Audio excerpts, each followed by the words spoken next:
नमोस्तु गुरुदेव, नमोस्तु गुरुदेव, नमोस्तु गुरुदेव। और बंधुओं, जैसा कि बताया गया कि आज प्रथम संघ का समाधान का शस्त्र का मंगल जिज्ञासा का उद्घाटन विधायक श्री अशोक जी रूहानी के प्रश्नों के द्वारा होगा। मैं आमंत्रित कर रहा हूं विधायक श्री अशोक जी रूहानी को। परम पूज्य गुरुदेवों के चरणों में प्रणाम करता हूं। मेरा सौभाग्य है कि आज मुझे इस कार्यक्रम में बुलाकर आपके दर्शन का सौभाग्य प्राप्त हुआ है। मुझे एक शंका बार बार इस बात के लिए प्रेरित करती है कि भाग्य बड़ा कि कर्म बड़ा। भाग्य का महत्व अधिक है कि कर्म का अधिक महत्व है, दोनों में व्याख्या करिए। ये एक ऐसा सवाल है जो अक्सर उठता है और आपके सवाल का उत्तर मैं आपको ही केंद्रित करके देना चाहता हूं। आज आप यहां आए, इसे आप अपना सौभाग्य मानते हो या नहीं? बोलो। जी, सौभाग्य। सौभाग्य है। आप अपने सौभाग्य से आए या अपने पांवों से आए? अपने पांव से। ये कर्म है। समझ में आ गया? जी, आ गया। आपका सौभाग्य जगा कि आपको यहां आने का निमंत्रण मिला। जी। आपके सौभाग्य से आपको अनुकूल संयोग मिला। आपके सौभाग्य से आपको यहाँ आने का भाव हुआ, पर आपने अपने कर्म से पैरों को गति दी तब यहाँ पहुँच पाए। समझ गए? तो भाग्य और कर्म दोनों एक दूसरे के पूरक हैं। जी, समझ गए? भाग्य की बैकिंग पर जब हम पुरुषार्थ की पटरी को, गाड़ी को दौड़ाते हैं, तब अपने मंजिल तक पहुंच पाते हैं। समझ गए? जी। तो बिना भाग्य के कुछ नहीं होता, पर भाग्य से ही सब कुछ नहीं होता। भाग्य संयोग देता है और पुरुषार्थ उस संयोग को उपलब्धि में परिवर्तित करता है। समझ गए? तो दोनों साथ साथ चलते। रांझी के लिए आग्रह कि रांझी के लिए बिल्कुल भावना भाई। चलिए बंधुओं, आज हमारे बीच एक ऐसी उदाहरणा उपस्थित है जिसने अपना सारा कुछ दान में दे दिया है। श्रीमती आशा जैन पड़रिया, मैं उन्हें आमंत्रित कर रहा हूं, श्रीमती आशा जैन पड़रिया को, और उनका आग्रह है कि आप मेरे प्रश्न को आप ही पढ़ दीजिए। मुनिश्री जी, मैंने आचार्य श्री की वो पढ़ेगी ना, दो ना। नहीं, वो बोल नहीं पढ़े। हाँ, दो माइक दो, खुद पढ़ेगी। दो ना। अरे यार, पड़रिया वाले तो ऐसे ही बोलते हैं। एक ही परिवार है, दूसरा है, फिर क्या? हाँ, बोलो, अपने आप बोलो।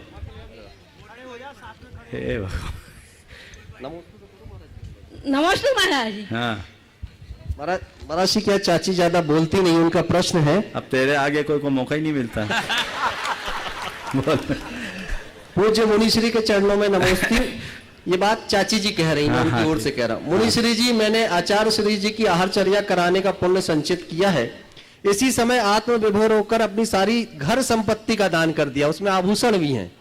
केवल जीवित रहने तक इसका उपयोग करूंगी, उसके बाद सारी संपत्ति श्री दिगंबर जैन संरक्षणी सभा के माध्यम से तिलवारा घाट में निर्मित होने वाले जनालय की होगी। इनका प्रश्न यह है, पूज्य मुनिश्री, इसका मुझे क्या पुण्य फल मिलेगा? और जो संपत्ति मैंने दान कर दी, भले मेरे भाव यह है कि मैं जीवित रहने तक उपयोग करूंगी, तो उसका कोई दोष तो नहीं लगेगा? देखिए, बहुत अच्छे भाव आपके हुए हैं। देखो, संपत्ति का अंत क्या होता है? खड़े रहो, मैं खड़े रहो। संपत्ति का अंत क्या रहता है? या तो दे के जाओ या छोड़ के जाओ, लेके जाने की तो कोई व्यवस्था है नहीं। तो ये आपकी बहुत अच्छी सद्बुद्धि जगी कि आपने यहां देकर अपने साथ बहुत कुछ लेकर जाने की व्यवस्था बना ली है। ये बहुत दुर्लभ है। आखिरी क्षण तक मनुष्य मोह माया के चकाचौंध में पड़ा रहता है, केवल आसक्ति को पालते हुए। बिरले लोग होते हैं जिनके हृदय में अपनी धन संपत्ति के सद्व्यय का मनोभाव होता है। आपने जो भाव बनाया अति उत्तम है। अपने जीवन काल के लिए सहारा तो चाहिए, पर एक सलाह दे रहा हूं, बाद वालों के भरोसे कुछ मत छोड़ना। एक एग्रीमेंट के साथ सारा कागज पत्तर अभी दे दो संरक्षणी सभा को कि मेरे जीवन काल तक ये संरक्षणी सभा इसका विक्रय नहीं कर पाएगी। मैंने केवल पूरा दान दे दिया, केवल रहने का अधिकार मैंने अपने पास रखा है। समझ गए? तो तुम्हारा सारा पुण्य तुम्हारे साथ जुड़ जाएगा। समझ गए? और बाद में आगे पीछे कुछ हो जाए तो कोई भरोसा नहीं है। आगे आजू बाजू वालों का भरोसा मत रखना। इसलिए जो कुछ करना है, हाँ देखो, वो मतलब सीधी बात है, अपने हाथ से अपना काम करके जाओ। समझ गए? शायद कर दी हो तो अति उत्तम है, कर दिया, और नहीं किया है तो इसको सुधार लेना बहुत अच्छा है। और मैं बहन जी के माध्यम से आप सबको कहूँगा, ये एक बहुत अच्छी प्रेरणा है। और लोगों को भी अपनी संपत्ति के सही विनियोग की भावना जगानी चाहिए। यही इसका सच्चा लाभ है। बोलो। इस महीने में सब दे दूंगी। बहुत सुंदर। लिख के नहीं देना, रजिस्ट्री कराना है, दान पत्र देना। ये अमित करवा रही है। सुना में दान पत्र का एकदम रजिस्ट्री, और उस रजिस्ट्रेशन में केवल ये लिखेंगे कि मेरे जीवन काल तक ट्रस्ट इसे बेच नहीं सकता, मैं वहां रहूंगी, रहने का अधिकार मेरे पास। हो गया दान, तो आज से ही दान का पुण्य तुम्हारे खाते आ गया। श्री रमेश चंद सजल जैन, गोल्डी मैचिंग जबलपुर। उसके बाद तैयार रहेंगी श्रीमती रितुषा प्रियंका जैन, न्यू लक्ष्मी भंडार जबलपुर। ओ कहाँ है? जल्दी जल्दी पहले से बोलो। हाँ, इनके बाद तैयार रहेंगी श्रीमती रितुषा प्रियंका जैन, न्यू लक्ष्मी भंडार जबलपुर।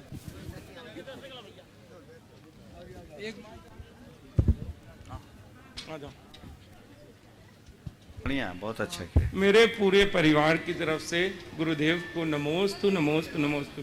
एक पंक्ति मैंने लिखी है जो 2 मिनट में लिखी, बस वो मैं बोलूं। दिया है मुझको नाम गुरुवर, कर दो शंका का समाधान, जितना भी पा जाऊं इस जग से, कभी न हो उसका अभिमान। नमोस्तु गुरुदेव, नमोस्तु। प्रश्न ये है कि हे मुनिश्री, कहते हैं पाप करोगे तो पापी कहलाओगे और धर्म करोगे तो धर्मात्मा। यह तो स्वयं के कर्मों का टाइटल है, पर गुरुवर मैं सोचता हूँ गुरुवर की कृपा भी तो काम करती होगी। पाप करोगे तो पापी कहलाओगे, धर्म करोगे तो धर्मात्मा। आपने कहा गुरु की कृपा से पापी होकर के भी धर्मी कहला जाऊं। है ना? मैं तुमसे एक सवाल करता हूं, तुमसे नहीं, सभा में उपस्थित सभी से। अपने आप को धर्मी मानते हो कि पापी? धर्मी। हाँ, धर्मी। सब लोग बोलो धर्मी ना, तो पाप करना छोड़ दो। अपने आप को धर्मी मानते हो तो पाप करना छोड़ दो, और अपने आप को पापी मानते हो तो धर्म करना शुरू कर दो। इतनी तो बात है, समझ गए ना? चलिए। नमोस्तु। श्रीमती रितुषा प्रियंका जैन, न्यू लक्ष्मी भंडार जबलपुर। उसके बाद तैयार रहेंगी महिला परिषद मुनीश्वर शाखा जबलपुर। दोनों मुनिराजों के चरणों में त्रैबार नमोस्तु नमोस्तु नमोस्तु। सभी माता जी को वंदामी माता जी। महाराज जी, मेरा यह प्रश्न है कि जब हमें गुरुओं का सानिध्य मिलता है, तब हम सभी परिवार के लोग जनरली सभी बहुत धर्म भाव विभोर होकर धर्म से जुड़ जाते हैं, पर जब हमें गुरुओं का सानिध्य नहीं मिलता है, तो ऐसे समय में हमें कैसे अपने घर को और सभी को धर्म में अभिरुचि बढ़ानी चाहिए? देखिए, स्वाभाविक है। कमल देखा है? कमल, कमल को देखा है कि नहीं देखा? सुबह देखा है? कभी शाम के कमल को देखा है, सूर्यास्त के बाद का? सुबह जब होती है ना तो सूरज उगते ही कमल खिलता है, और जैसे सूर्यास्त होता है तो कमल मुरझाता है। साधुओं और श्रावकों का कुछ ऐसा ही संबंध है, सूर्य कमल जैसा।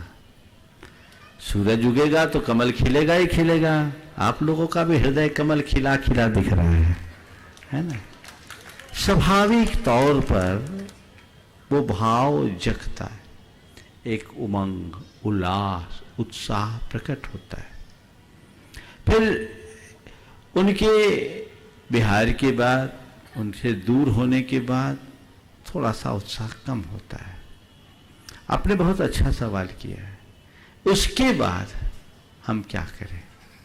तो बस उसके बाद केवल फिर से सूरज उगने की प्रतीक्षा करो, पहला काम। फिर सूरज उगेगा, फिर कमल खिलेगा। और जो प्रेरणा पाए हैं उसे अपने जीवन की निधि के रूप में सुरक्षित रखो। कुछ संकल्पों से अपने आप को जोड़ लो, नियमों से अपने आप को बांध लो, तो मन शिथिल नहीं होगा, समझ गए? और नहीं तो फिर तो कुम्हलाना है ही, समझ गए? चलिए। श्री महिला परिषद मिश्र शाखा जबलपुर, उसके बाद तैयार रहेंगे संदेश वैभव जैन गौर माझर मुनिद्वय गौर झामर। के चरणों में बारंबार नमोस्तु बंदामी माता जी। महाराज श्री, मेरे एक प्रश्न है कि हम सब जानते हैं कि भक्तांबा जी का पाठ हमको बैठ के करना चाहिए, लेकिन जब हनुमानताल मंदिर में हम जाते हैं तो भक्तांबा का पाठ रेगुलर चलता है। जब हम एक वेदी से पुंज चढ़ाते हैं, फिर दूसरी वेदी में जब जाते हैं तो वो भक्तांबा जी की का बाज आता है मुंह, तो उसको पढ़ना चाहिए? उसमें कुछ पाप का बंधा तो नहीं है? भक्तामर का जब पाठ पढ़ते हैं तो भगवान का नाम लेते हैं कि किसी और का नाम लेते हैं? मैं तो पूछ रहा हूँ, उस समय भगवान का नाम होता है किसी और का नाम होता है? थोड़ा बोलो तो माइक है। भगवान का नाम। तो भगवान का नाम लेने से कहीं पाप लगा है क्या? बोलो तो। नहीं महाराज जी। थोड़ा अच्छे से बोलो। नहीं महाराज जी। भगवान का नाम लेने से कहीं पाप लगा क्या? नहीं। तो फिर चलते हुए भक्तामर बोलने से पाप क्यों लगेगा? बीच बोल तो रहा हूँ, सुनिए मैं क्या कहना चाह रहा हूँ। मैं आपकी बात को आपकी ही स्तर से समझाना चाह रहा हूँ।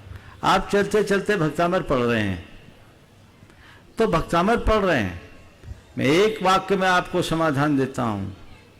चलते हुए भक्तामर पढ़ लेना चाहिए, पर भक्तामर पढ़ते हुए नहीं चलना चाहिए। नमोस्तु। समझ में आ गई बात? फिर से दोहराऊं, चलते हुए भक्तामर पढ़ लेना चाहिए, पर पढ़ते हुए नहीं चलना चाहिए। यानी जिस समय भक्तामर पढ़ने का समय हो, चित्त से बैठकर पढ़ो। लेकिन कोई दूसरा पढ़ रहा है, कान में अगर स्वर आ रहे तो तुम भी उनके स्वर में स्वर मिला लो, समझ गए? चलो। संदेश वैभव जैन गौर माझर महाराज जी। गौर झामर, बस गौर झामर। उसके बाद तैयार रहेंगी सृष्टि बेंटिया। नमोस्तु मेरा श्री बंदामी हरिरमा। दान का वह ओम कहाँ है? बोलो। हाँ बोलो। दान का वह कौन सा रूप श्रेष्ठ है जो धार्मिक और सामाजिक समरसता और चारित्र्य में के विकास में सहायक होगा? दान का कौन सा रूप श्रेष्ठ है जो धार्मिक, सामाजिक समरसता और चारित्रिक विकास में सहायक होगा? दान अपने आप में श्रेष्ठ है। जहाँ जब जो जैसा प्रसंग हो हमें वो दान देना चाहिए, समझ गए? दान के लिए हम कोई क्लासिफिकेशन नहीं कर सकते कि यही दान देना चाहिए। जब जैसा प्रसंग आए दान देना चाहिए। सृष्टि बेंटिया। और उसके बाद तैयार रहेंगी आयुषी योगेश जैन पूर्वा। ओम देव कहाँ है? उतनी दूर पहुंचा भाई। जब तक दूसरा नाम बोलो पास वाले का। कल से एक ऐसी व्यवस्था करो राकेश भाई, एक दीर्घा बनाओ जिसमें केवल प्रश्नकर्ताओं को बिठाला जाए। विमल जी 10 मिनट पहले जिनका नाम चयन हो आगे बिठा दिया जाए। यहाँ जितने सब प्रश्नकर्ता हैं तो मुझे तो 1 साल संघ का समाधान करना पड़ेगा। चलो बोलो। हाँ उठते तो रोज आते हैं। चलो बोलो। महाराज जी, मेरे और मेरे समस्त परिवार की तरफ से आपके चरणों में बारंबार नमोस्तु नमोस्तु नमोस्तु। महाराज जी, मेरा प्रश्न है कि कहते हैं कि your mind has to be stronger than your feelings. आपका मस्तिष्क आपकी भावनाओं से ज्यादा स्ट्रांग होना चाहिए, किंतु कभी कभी मन ज्यादा प्रभावी हो जाता है, तो गुरुवर क्या करना चाहिए? कृपया मार्गदर्शन दीजिए। देखिए, भावना और मस्तिष्क में संतुलन होना चाहिए। पूरी तरह मस्तिष्क को भी मस्तिष्क प्रधान भी नहीं बनना चाहिए, जैसे दूसरे शब्दों में कहूँ बुद्धि प्रधान, और पूरी तरह भावनाओं में भी नहीं बहना चाहिए। बुद्धि में भावना का पुट हो और भावना में बुद्धि का अंकुश हो। अब क्या करे, कहां कैसा इस्तेमाल करे? जब घर परिवार की बात हो तो भावना को प्रधानता दो। जब घर परिवार की बात हो तो भावना को प्रमुखता दो, और जब व्यापार धंधे की बात हो तो बुद्धि को प्रमुखता दो। दुकान चलाओगे और भावना के हिसाब से चलोगे तो बंटाधार होगा। वहां तो जोड़ घटाव लगा करके ही व्यापार किया जाता है कि इसमें कितना लाभ होगा, कितना नुकसान होगा। बुद्धि लाभ और नुकसान को देखती है, भावना अच्छे और बुरे को देखती है। प्रॉफिट और लॉस से बड़ा गुड और बैड है घर परिवार के संदर्भ में।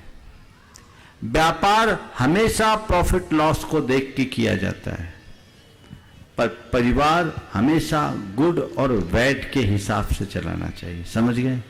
हाँ, तो जहां हमारे जीवन के वैयक्तिक निर्णय हो वहां हमें भावनाओं को ध्यान रखना चाहिए, लेकिन जहां हमारे साथ और लोगों का संबंध जुड़ता हो वहां हमें बुद्धि का इस्तेमाल करना चाहिए। समझिए? नमोस्तु महाराज। आयुषी योगेश जैन पूर्वा, उसके बाद तैयार रहेंगी कुमारी सौम्या, कुमारी समीक्षा, छात्रा, भारतवर्षीय प्रशासनिक प्रशिक्षण संस्थान जबलपुर। गुरुवर के चरणों में त्रिकाल बार नमोस्तु नमोस्तु नमोस्तु। हे गुरुवर, हमें जीवन के हर एक मोड़ पर एक सही फैसला लेना पड़ता है, और इस फैसले लेने की घड़ी में हम दो दुविधा के बीच में फंस जाते हैं। हमारा दिल कुछ और फैसला लेता है और हमारा दिमाग कुछ और फैसला लेता है, और दोनों ही फैसले अपने अपने स्थान पर सही रहते हैं। तो इस दुविधा की घड़ी में हम सही फैसला कैसे लें? कृपया मार्गदर्शन अभी इससे कीजिए। पहले प्रश्न के उत्तर में आपके प्रश्न का उत्तर आ गया है ना?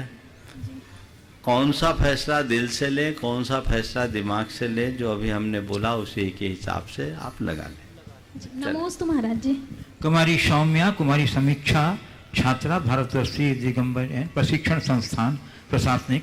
और उसके बाद तैयार रहेंगे, हमारे बीच उपस्थित हैं मध्य प्रदेश शासन के पूर्व मंत्री श्री हरजेंद्र सिंह बब्बू। दो ही मुनिराज के चरणों में मेरा बारंबार नमोस्तु नमोस्तु नमोस्तु। महाराज जी, सभी संस्थान परिवार की तरफ से नमोस्तु। महाराज जी, मेरा प्रश्न ये है कि कहते हैं कि बदलाव ही प्रकृति का नियम है, लेकिन जब वही परिवर्तन हमारे साथ होता है तो हम इसमें इतने विचलित क्यों हो जाते हैं, और हम उसमें सामंजस्य कैसे रखें? महाराज जी देखो, अभी तुम्हारी एज मेरे ख्याल से 22-24 साल की तो होगी, जो भी हो। बचपन से अब तक कितना बदलाव आया? महाराज जी, हर साल नया बदलाव आता है, हर पल आता है। हर पल नया। कभी ऐसा लगा कि मैं क्यों बदल गई, बच्ची रहती तो अच्छा रहता? लगता है महाराज जी, बहुत बार। नहीं कह रही हूँ, लगता नहीं है। सब बड़ा होना चाहते हैं, थोड़ी भी गोद में खेलते रहते, बिना कपड़ों के घूमते रहते, ऐसा थोड़ी कुछ सोचता है। बच्चे क्या रहे है ना? बदलाव हुआ, बहुत कुछ बदला। ये प्रकृति सुलभ परिवर्तन है, पर तुम्हें कभी नहीं अखरा। क्यों? क्योंकि तुमने उसे स्वीकार किया। बस यही तुम्हारे उत्तर का सार है। जिस बदलाव को मनुष्य स्वीकार लेता है वो उसके लिए सुखकर हो जाता है, और जिस बदलाव को हम स्वीकार नहीं पाते वो दुखदाई बन जाता है। तो परिवर्तन प्रकृति का स्वभाव है, उसे हमें स्वीकार करना चाहिए। कुछ प्रकृतिगत परिवर्तन है तो कुछ पुरुषार्थगत परिवर्तन होता है। कुछ बदलाव प्रकृति करती है और कुछ बदलाव हमें अपने पुरुषार्थ से करना होता है। शैशव, बचपन, किशोरावस्था, यौवन, प्रौढ़ावस्था और वृद्धावस्था तक की ये अवस्थागत परिवर्तन प्रकृतिगत परिवर्तन है। लेकिन अपने स्वभाव की चंचलता, अपने स्वभाव की उग्रता, अपने मिजाज में परिवर्तन ये प्रकृति नहीं करती, ये हमें खुद के पुरुषार्थ से करना पड़ता है। और जब मनुष्य अपने अंदर वैसा पुरुषार्थ जगाता है तब वो परिवर्तन हो पाता है। तो वैसा पुरुषार्थ जगाइए और अपने जीवन में परिवर्तन लाइए। महाराज जी, वैसा पुरुषार्थ जगाने के लिए क्या पुरुषार्थ? बस जिनने पुरुषार्थ जगा लिया और जो तुम्हें जगा रहे हैं उनके पीछे चलो। मध्य प्रदेश शासन के पूर्व मंत्री थे रंजीत सिंह बब्बू, हरिंदर सिंह। हाँ हाँ, और 1 तारीख को महाराज जी मुझे याद दिला रहे, 1 तारीख का प्रवचन इसी विषय पर था, सुन लेना। हाँ नमस्ते महाराज जी, मेरा कोई क्वेश्चन नहीं, लेकिन मैं कल काफी जगह बैठा था। इस धरती माता में, इस संसार में आप संतों के दर्शन ही बहुत बड़ी बात है। इस कलयुग में आप जो सेवा कर रहे हैं लोगों के बीच में और इस तड़तड़ाती ठंड में, ये कोई जन्मों का हमारा पुण्य है कि हम आपके दर्शन कर रहे हैं। इसको गलतफहमी नहीं लेना, ये ईश्वर का रूप है। बहुत संत देखे हैं, बहुत संत आए हैं, बहुत संत चले जाएंगे। वास्तव में जो भक्ति और शक्ति और जो आम जनता के बीच में आपके दर्शन का महत्व है। कल हम लोग बहुत लोग बैठे, मन से आंसू भी आए। वास्तव में जितनी सेवा आप करते कोई नहीं कर सकता। मेरा जवाब यही है। बंधुओं, मैं अन्य जिज्ञासुओं को आमंत्रित करूं इसके पूर्व मैं मंच पर विराजित पूज्य 105 आर्यका दृढ़मती माता जी से। अच्छा, कल एक प्रश्न, एक प्रश्न। एक ही क्यों? तुम लोग तो रोज पूछते हो। मंच ऊपर आया तो ऊपर ही रहेगा, जितना पूछना पूछो। बात कर कल भी हो जाएगा, क्या बात है। जितना जिसको पूछना है पूछो। हाँ पूछो। हाँ। एक जने कितने प्रश्न कर सकते हैं? जितना चाहे। हाँ नमस्ते महाराज। हाँ हाँ सब।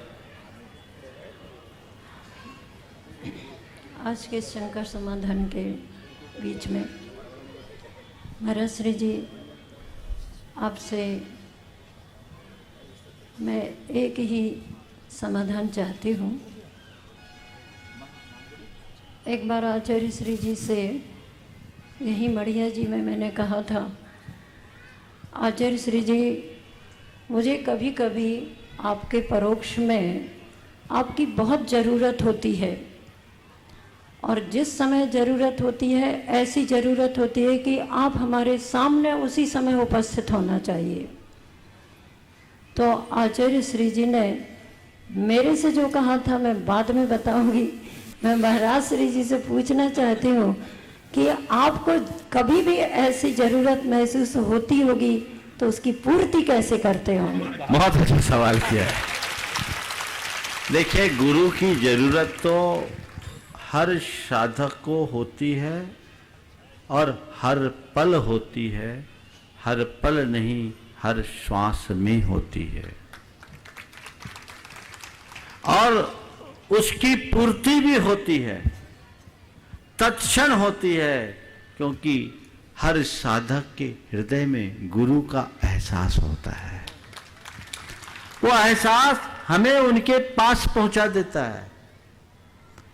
वे हमारे पास भौतिक रूप से हो या न हो, पर हमारी श्रद्धा और भावना हमें भावनात्मक रूप से उनके पास पहुंचा देती है, जो एक प्रकार के भौतिक सानिध्य का ही एहसास बन जाता है।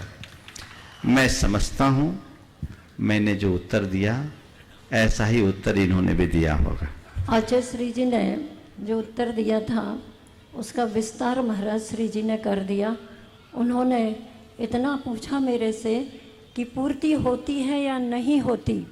मैंने कहा पूर्ति हो जाती है, तो बोले बस ठीक है। बहुत सुंदर। आचार्य श्री का एक हाइकू है, बहुत दूर हूं पर भेज देता हूं अपनापन। समझ गए? इसमें सब कुछ है।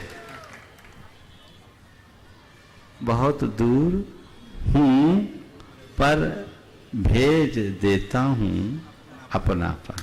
दूर हूं, बहुत दूर हूं, भेज देता हूं अपनापन। और माता जी इसी में हाँ, एक प्रसंग आचार्य श्री जी का, जब हम लोग दक्षिण यात्रा पर थे, बाद में जब लौटना हुआ यहाँ पर, बहनें आई, हम लोग भी आचार्य श्री जी के चरणों में पहुँचे, तब आचार्य श्री जी स्वयं कह रहे थे कि मैं भेज तो देता हूँ दूर। हम लोगों ने पूछा आपको क्या कैसा अनुभव होता होगा? तब आचार्य श्री जी पूछे, तुम लोग वहाँ रहती हो, वहाँ की सारी रील मेरे पास चलती रहती है। ये गुरु और शिष्य और शिष्याओं के बीच का आत्मीयता का संबंध होता है, वो हमारे लिए कार्यकारी होता है। अब इसके आगे कोई और आर्यिकाओं को मौका दे देना चाहती हूँ। चलने दो। हाँ, नमस्ते। भेजो, चलने दो। ऊपर ही, अब माइक नीचे नहीं जाएगा आज। हाँ, हो गया।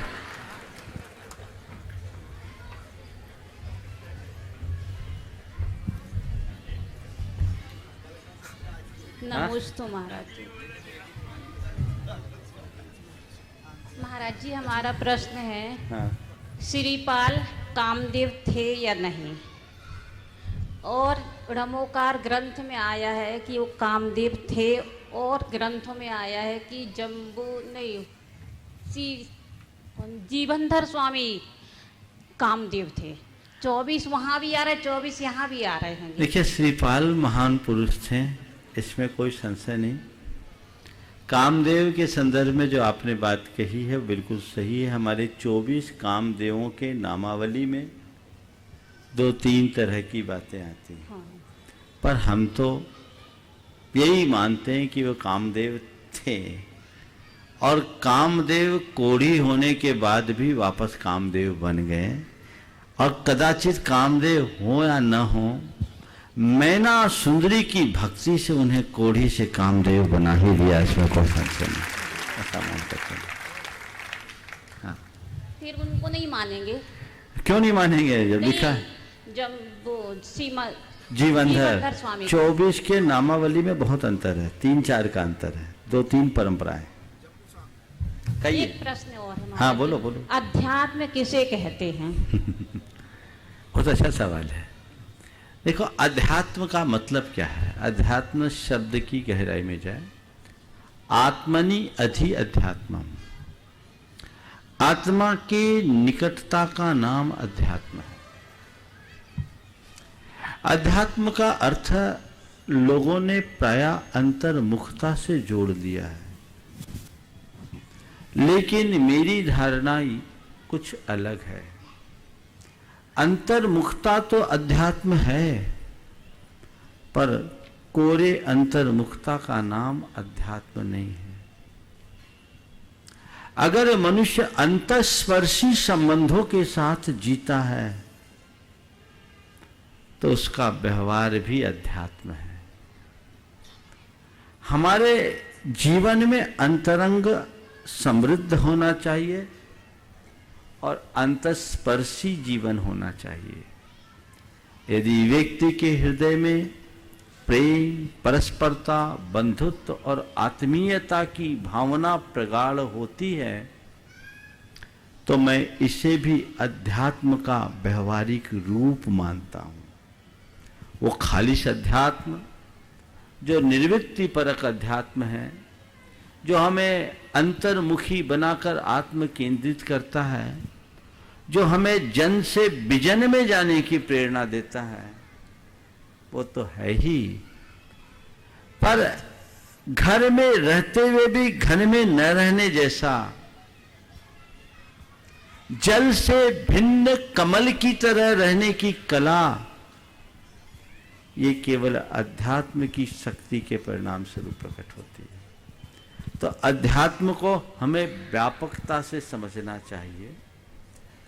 आध्यात्मिकता को केवल अंतर्मुखता से बांधना या निर्वृत्ति से जोड़ लेना अधूरी धारणा है। महाराज जी, हमने आचार्य श्री से शहडोल में कहा, आचार्य श्री जी अध्यात्म किसे कहते हैं?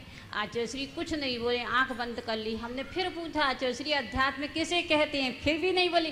तीसरी बार फिर हमने बोला, आचार्य श्री अध्यात्म किसे कहते हैं? तो आचार्य श्री कहते, कुछ नहीं बोलना भी अध्यात्म है। देखो ऐसा है, आचार्य महाराज से जो उत्तर मिला बिल्कुल सही मिला, क्योंकि उनका वही अध्यात्म है। अब मुझसे पूछोगे तो मैंने वही उत्तर दिया जो मेरा अध्यात्म है। भूमिका के अनुरूप अध्यात्म है। वो एक महायोगी है, योगी निर्वृत्ति में जीता है और निर्वृत्ति की ही प्रेरणा देता है। लेकिन मेरा जो कहना है, केवल निर्वृत्ति का नाम अध्यात्म नहीं है। एक गृहस्थ भी आध्यात्मिक हो सकता है, इसे हमें नकारना नहीं चाहिए। गृहस्थ के जीवन में भी आध्यात्मिकता सम्यक दृष्टि होने का मतलब आध्यात्मिक होना। जो देह के तल से ऊपर उठकर आत्मा के स्तर पर जीने का आदि और अभ्यास है, वो आध्यात्मिक है। जिसके अंदर भेद विज्ञान है वो अध्यात्मी है। जैसे अपनी आत्मा की पहचान है वो अध्यात्मी है। और ऐसे व्यक्ति के लिए कहा गया, रे समदृष्टि जीवड़ा करे कुटुंब प्रतिपाल, अंतर से न्यारा रहे धाय खिलावे बाल। जैसे धाय एक बच्चे का लालन पालन करती है, उसके ऊपर पूरा मातृत्व उड़ेल डालती है। ऐसा लगता है जैसे यही उसकी असली माँ है। बच्चे भी कई बार भ्रमित हो जाते हैं, लेकिन धाय जानती है ये मेरा कर्तव्य है, मैं इसकी माँ नहीं हूं। ये आध्यात्मिकता ही तो है।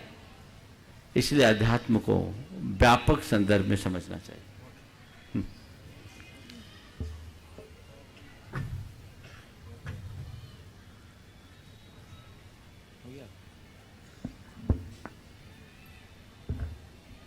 बोली दो के चरण कमलों में नमोस्तु नमोस्तु नमोस्तु। महाराज जी, जब हमने व्रत लिया था 90 नवंबर में, और उसके बाद सन 93 में इसी नंदीश्वर द्वीप की जब वो हुई पंच कल्याण, उसमें हमारी दीक्षा हुई और बस 8 दिन भी नहीं रहे, आशीषी ने बिहार करवा दिया हम लोगों का। तो अगली बार जब आशीषी मिले तो हमने कहा, आशीषी हमें आपसे कुछ भी तो नहीं मिला, अब पहले भी नहीं रहे हम लोग ज़्यादा, और जब दीक्षा हुई तो भी जल्दी बिहार करवा दिया आपने। तो सब लोग कहते संस्मरण सुनाओ आप आशीषी के, आपके जो आप उनके साथ में रही हो, हम क्या सुनाएं? तो आशीषी बोले कि बस यही तो सबसे बड़ा संस्मरण है। तो आशीष महाराज जी, हमें आज तक ये समझ में नहीं आया इसका कहने का मतलब क्या था। अपने मतलब से तो हम समझे, लेकिन आप किस सुनना चाहते हैं हम? देखिए, संस्मरण क्या है?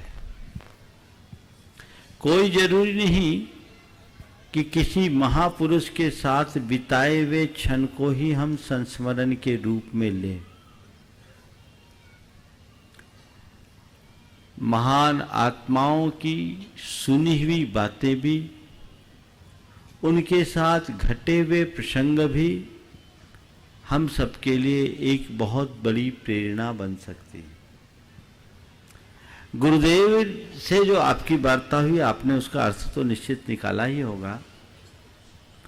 और गुरुजी ने जो ये कहा कि यही संस्मरण है, तो आप ये कह सकते हैं या ये समझ सकते हैं कि गुरुदेव ने आपके भीतर अल्प अवधि में भी इतनी परिपक्वता समझ ली कि आपको दीक्षित करके संघ के लिए समर्पित कर दिया। आपके संदर्भ को एक दूसरे संदर्भ से जोड़ता हूं।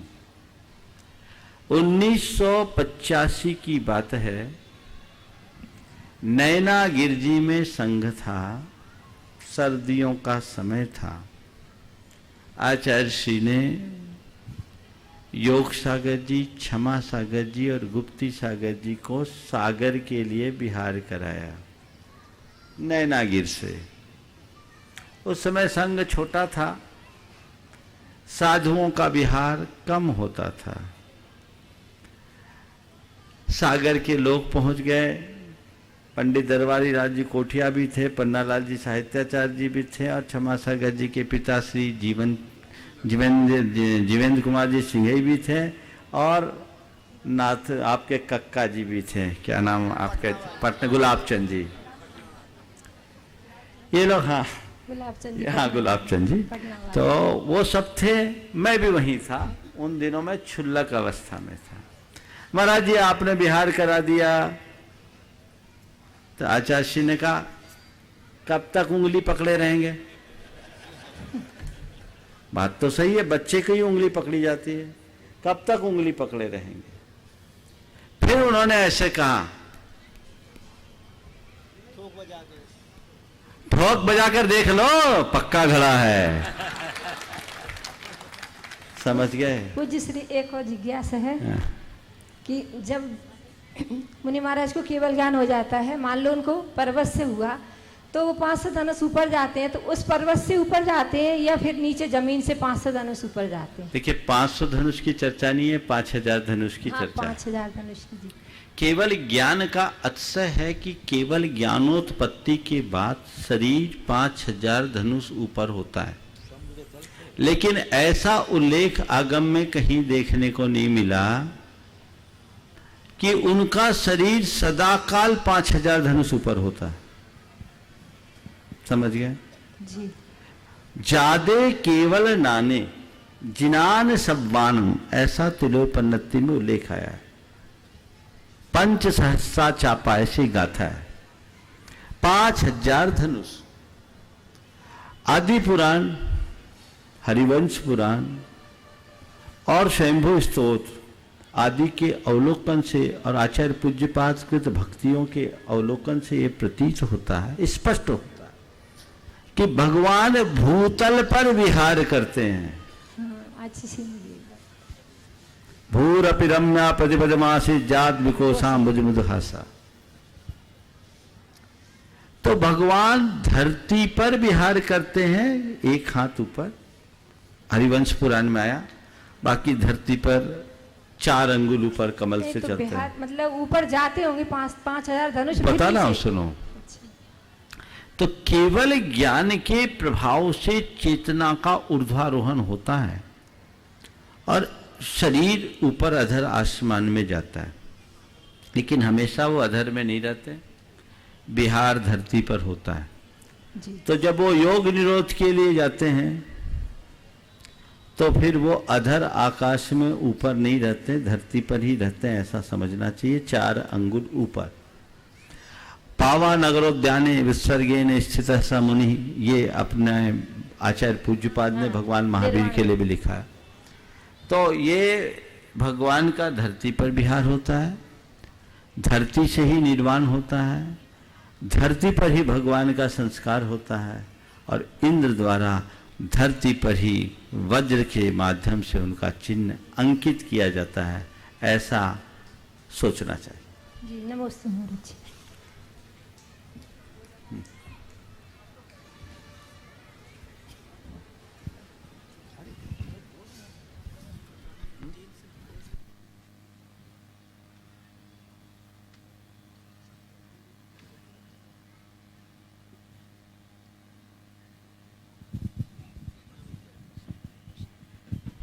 ओम।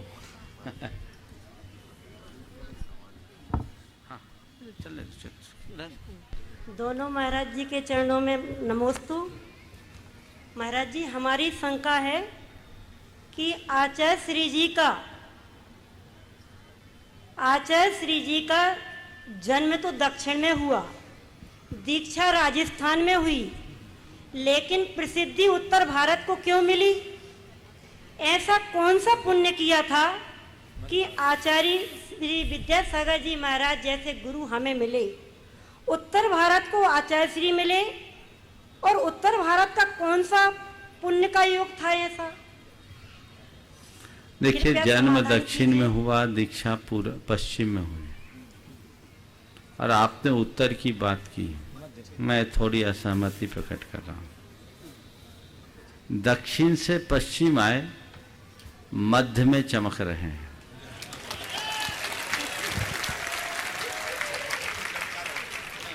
समझ गए? मध्य में चमक रहे हैं और मध्य से सारे लोक को चमका रहे हैं। और इस अर्थ में यहाँ के लोग निश्चित भाग्यशाली हैं।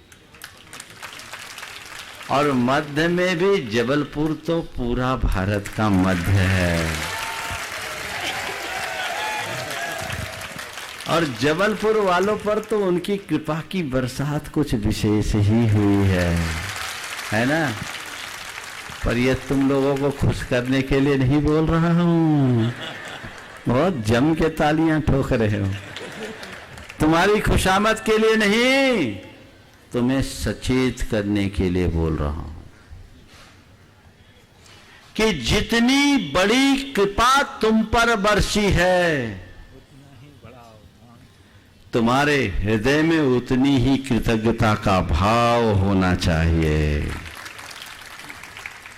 उतनी ही और वैसी ही श्रद्धा और समर्पण होनी चाहिए। समझ गए? तब कुछ लाभ होगा।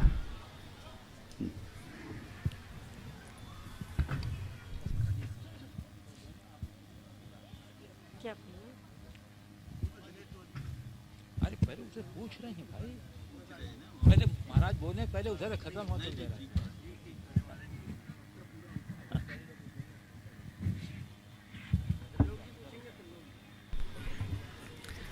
हाँ। नमोस्तु महाराज जी, नमोस्तु महाराज जी, वंदामी माता जी।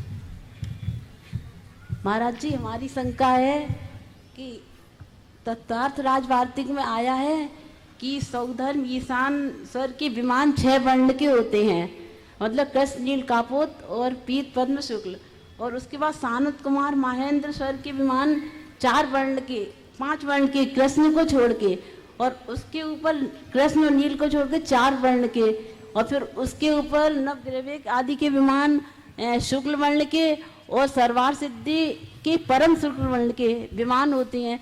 तो इसमें क्या हेतु है महाराज जी? देखिए, ये संयोग है।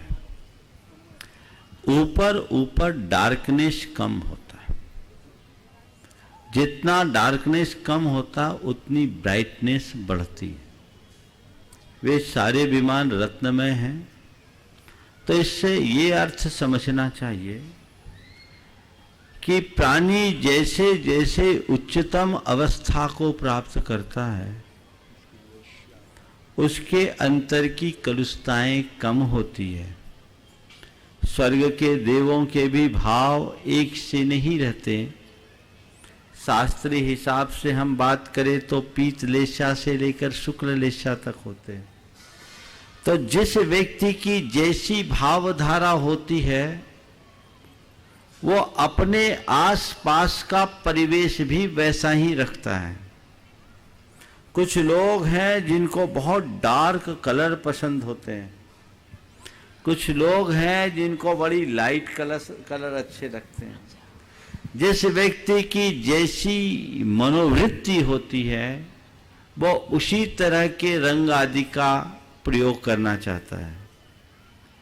तो ये इस बात का प्रतीक समझना चाहिए कि ऊपर ऊपर के देवों के परिणाम निर्मल से निर्मलतर होते हैं।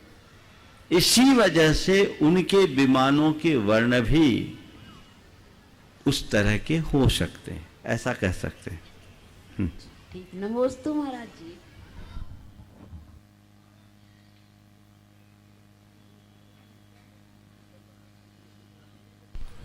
हाँ हाँ, ठीक ठीक ठीक। कितना टाइम बाकी? 10।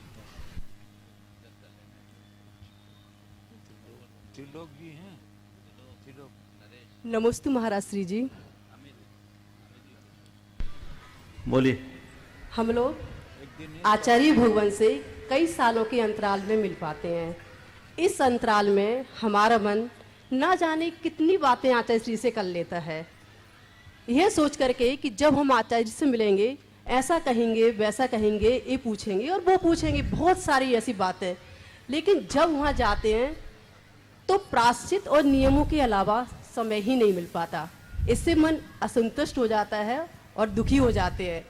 हम आपसे ये पूछना चाहते हैं कि हम ऐसी कैसी शुद्धि बढ़ाएं कि हमको वहाँ समय कम भी मिले तो हम संतुष्ट हो जाएं, और अगर जाएं तो अधिक से अधिक हमें समय भी वहाँ मिल जाए। मैं अपना एक अनुभव सुनाता हूँ।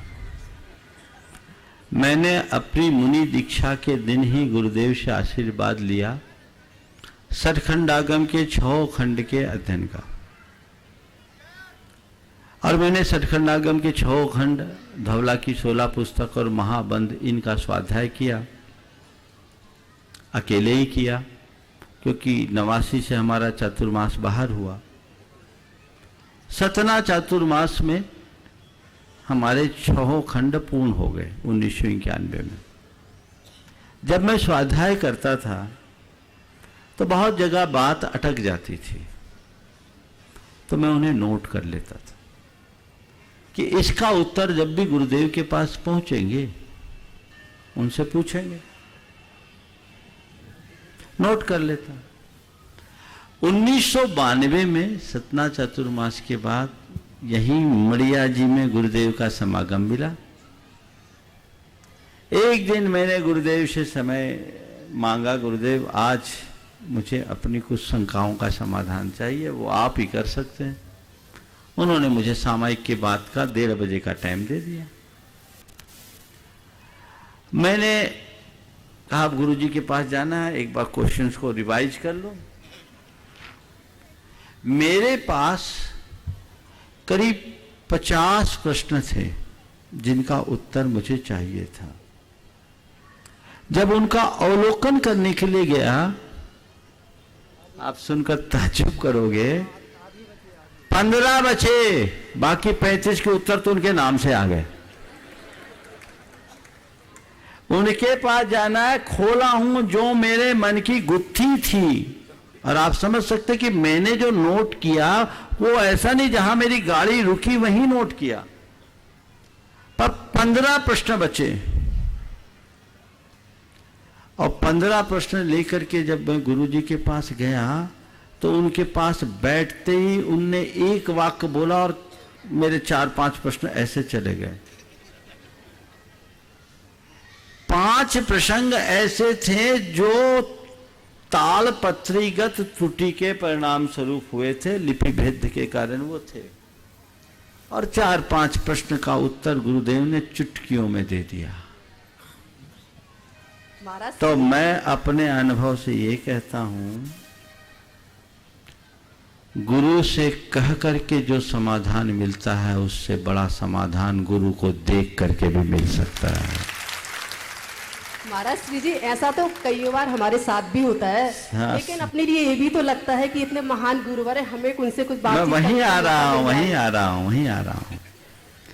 गुरु से कह करके जो समाधान मिलता है उससे कई गुना समाधान गुरु को देख करके भी मिल जाता है। ये जीवन का बहुत बड़ा सत्य है और ऐसा अनुभव सबको होता है। अब रहा सवाल, मन संतुष्ट नहीं होता तो हम लोगों को ये भी सोचना चाहिए कि भले हमारे गुरु एक हैं पर उनके तो शिष्य अनेक हैं। वो क्या करे, उनकी अपनी सीमाएं हैं, उनकी अपनी बाध्यता है। एक बार उन्होंने एक बात कही थी कि देखो, छोटी मोटी शंकाओं को आपस में ही हल ढूंढ लेना चाहिए। हर बात का समाधान यदि हम उन्हीं से प्राप्त करें तो कैसे होगा। मेरी तो सलाह है कि गुरु का सानिध्य मिले, उनसे सब कुछ ले तो ले ही, नहीं तो जो हमारे संघ के नायक है उन्हें ही गुरु की प्रतिमूर्ति मानकर उनसे सलाह ले लेना चाहिए और समाधान पा लेना चाहिए। यही आंतरिक संतुष्टि का आधार है, इसके अलावा कुछ। महाराज श्री जी बीच में, हाँ बोलो। आपने अभी जो समाधान दिया कि गुरु से कह कर के कुछ समाधान होते हैं, उससे ज़्यादा समाधान उनको देख करके हो जाते हैं। एक प्रसंग मुझे याद आया, बहुत सुंदर। 1987 का हम लोगों की दीक्षा के उपरांत का जो प्रसंग चातुर्मास आचार्य श्री जी के साथ थोवन जी में हुआ, उस समय आचार्य श्री जी बहुत ज़्यादा अस्वस्थ हो चुके थे। मलेरिया का ज़बरदस्त प्रभाव था। जब थोड़े से स्वस्थ हुए, हम लोग अध्ययन करते थे और उस समय अध्ययन के दौरान कुछ विशेष ग्रंथ का भी अध्ययन चल जाता था। कभी कभी देखते थे, जयधवल का एक प्रसंग देखा था, उसमें बहुत गहराई से अध्ययन करने के बाद एक मन में जिज्ञासा जागृत हुई थी और उस जिज्ञासा को समाधान करने का विचार किया। सोचा कि आचार्य श्री जी के पास चलते हैं, उनसे समाधान लेंगे।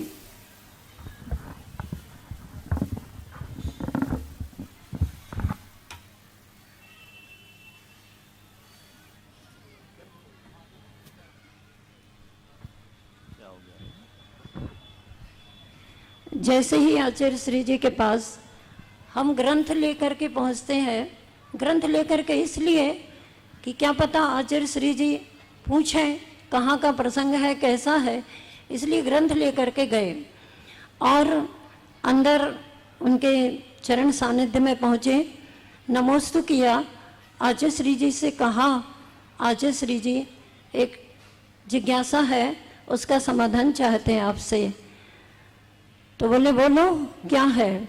मैंने जैसे ही ग्रंथ खोला और वो पेज मेरे सामने आया, मैंने मन में प्रश्न कहना चाहा कि मैंने कहा आचार्य श्री हो गया समाधान, हो गया समाधान। तो बोले क्या प्रश्न था और क्या समाधान हो गया। मैंने कहा इतने दिन पहले से हमें ये जिज्ञासा थी और इसका ये समाधान मिल गया। बोले ठीक हो गया, सही है, इसका समाधान यही है। मैंने कहा आचार्य श्री जी ये तो सब आपके चरण सानिध्य में आने का प्रभाव रहा कि आपको देख करके ही मेरी जिज्ञासा का समाधान हो गया। ऐसे बहुत सारे प्रसंग आते हैं जो महाराज श्री जी ने उत्तर दिया, उसकी पुष्टि के लिए यह प्रसंग आपके समक्ष। एक बार की बात है, एक आदमी ने एक फोर्ड कार खरीदी, फोर्ड, और फोर्ड कंपनी की कार खरीदी और लिया। 3 किलोमीटर बाद गाड़ी रुक गई। चेक किया, शोरूम से कार निकली, इंजीनियर्स ने आया, चेक पूरा इंजीनियर्स ने आकर के चेक किया, गाड़ी में कोई कमी नहीं, फिर गाड़ी क्यों रुक गई, सबके लिए बड़ी शंका।